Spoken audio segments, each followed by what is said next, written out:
Now let us see in this video the use of pointers in context to functions.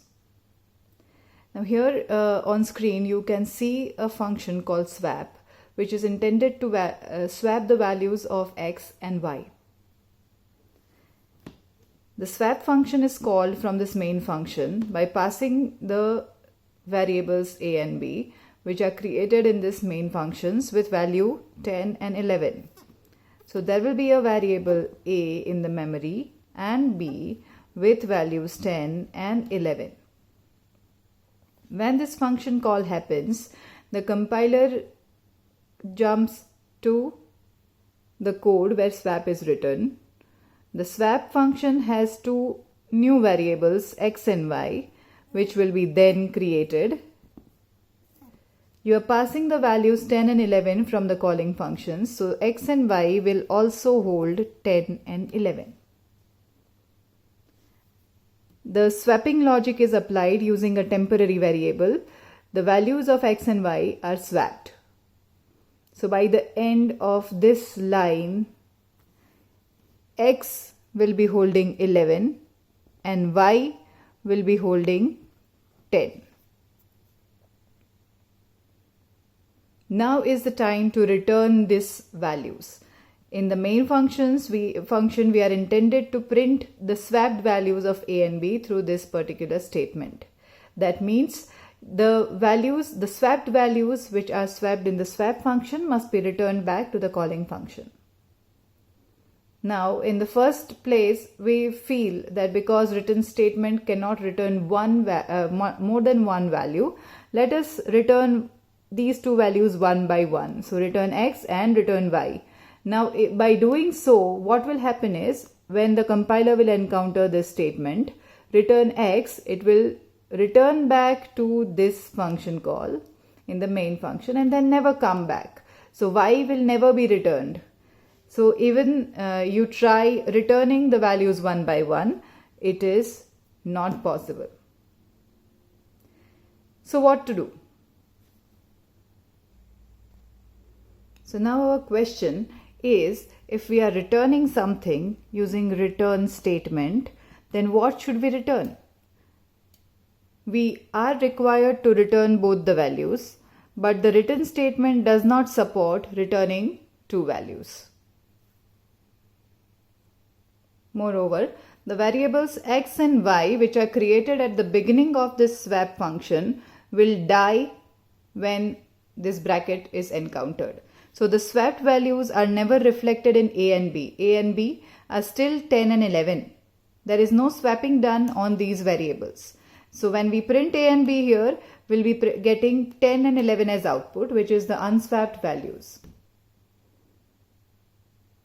Now in this situation, your pointers can help you. What you will do is, instead of taking x and y as normal variables, you consider them to become pointers to the formal arguments. Sorry, the actual arguments. These actual arguments, when passed, will be passed instead of values. You will be passing the address of these variables. So the address of A will be cached in variable x and address of b will be cached in variable y, because x and y are pointers. So now, instead of 10 and 11, x and y will be storing some address. So if the address of variable a is 4000 and b is 5002, I'm just taking random values for example, then in this case, what you are passing here is address of a and address of b, which is 4000 and 5002, which is stored in this pointer variable. So this will store 4000 and this will store 5002. That means x will be pointing to a and y will be pointing to b. Now, when you are performing your actual swapping logic, instead of writing the variable names, you have to tell the compiler that you are working on the value at the address specified by that particular variable, pointer variable. So here your temp is a normal variable. So temp is equal to value at x, address pointed by x, equal to value at address pointed by y, and value at y will be equal to temp. By this particular set of instructions, what will happen is your temp variable, which is created here, say temp, right, will initially store the value at address pointed by x, so that is 11. Value at x, so that is value at address pointed by x is 10, and value at address pointed by y is 11. So now what you will do is value at address pointed by x will be value at address pointed by y. So in this particular location, 10 will be replaced by 11.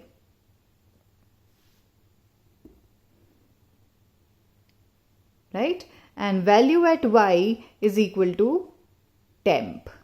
Value at address pointed by y will be equal to temp. So now you can see here, although at the end of this particular swapping function, these variables will die, but the changes that were made using those variables will still reflect in the main function, because the changes were made on the address specified for the variables a and b.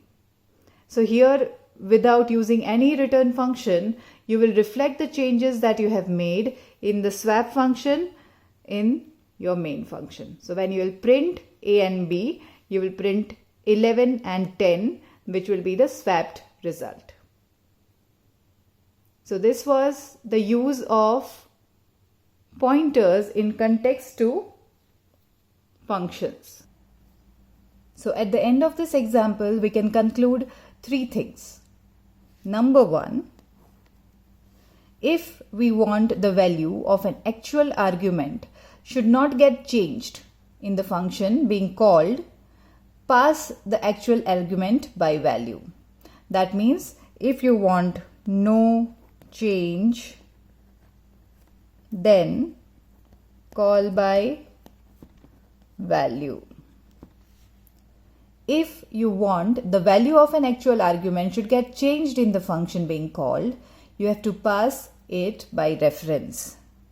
So if you want the change, then you have to pass reference, and in this case the reference is you are passing the address. If the function is to be made to return more than one value, in that case you have to return them indirectly by using call by reference. So if you want more than one value to be returned,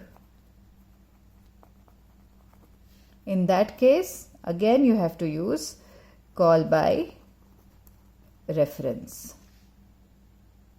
Thank you for watching the video.